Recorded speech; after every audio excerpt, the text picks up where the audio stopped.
also ask you, with the time that we have left, just looking through some of the reporting by local outlets done on this story, a lot of the frustration that I have seen is that some outlets are bringing up the fact that I guess there was a couple of bills that were brought up as early as 2018, I believe, to address some of the issues going on at Vanderbilt.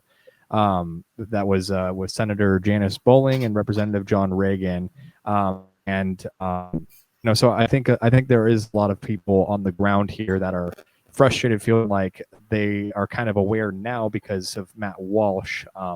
But many Tennesseans didn't realize that there was actually some representatives that already knew about the going-ons at Vanderbilt and tried bringing some legislation early on. So I guess the sentiment seems to be that there's a lot of people that are frustrated that it's taken this long for action. So I was wondering if you maybe, had any insight on what the actual proceedings have been surrounding that, to maybe unpack that a bit for the audience, as well as, give some clarity. Because I think a lot of people are frustrated that they feel like action's only be taken because someone with as large of a platform as Matt Walsh has brought attention to it, that now action's being taken. So if you can maybe speak a little bit more to that for our listeners, that'd be great. As it relates to John Reagan and Janice Bowling, I remember John Reagan and I came in together in the legislature. I remember one of his first bills because it singed my psyche. It changed my view on what it meant to be a lawmaker. And it had to do with laws prohibiting genital mutilation, which happens in some religious faiths around the world. And we had to have this discussion in the Health Committee, of which I was the subcommittee chairman on. It was uncomfortable, right?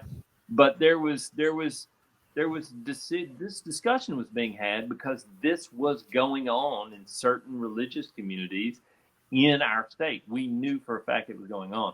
I understand that there's been some angst about Senator Bowling and John Reagan's bill. I sat in the Health Committee meeting. We had many discussions about this. I think what the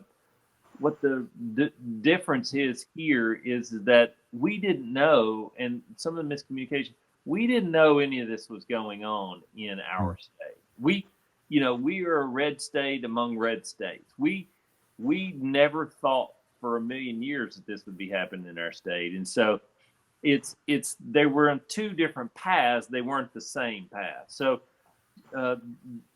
we had another bill up in the committee at the same time that had to do with hormone blockers for kids, and we were having a big discussion about that. It was a heavy lift, but we were having those discussions about hormone blockers because we knew that was going on in the state of Tennessee, and we had to get control of it.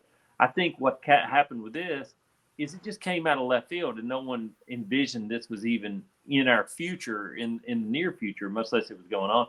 And what we found out is it was going on. And so I recognize that there is some frustration, but to say that we knew it was going on at Vanderbilt and we didn't do anything is simply not true.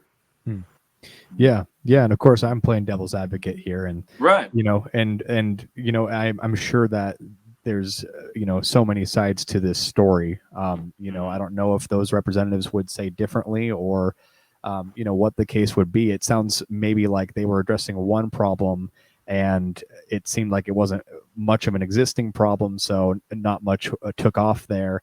And now looking back, hindsight, their legislation maybe would have prevented some of this stuff. So that's maybe where some of the frustration's coming about, is what it sounds like to me. Agreed. I think that's fair. I also think it's fair to say that, most elected officials will always tell you, "I told you so," even when they didn't know before. Especially on election season. Yeah. Yeah.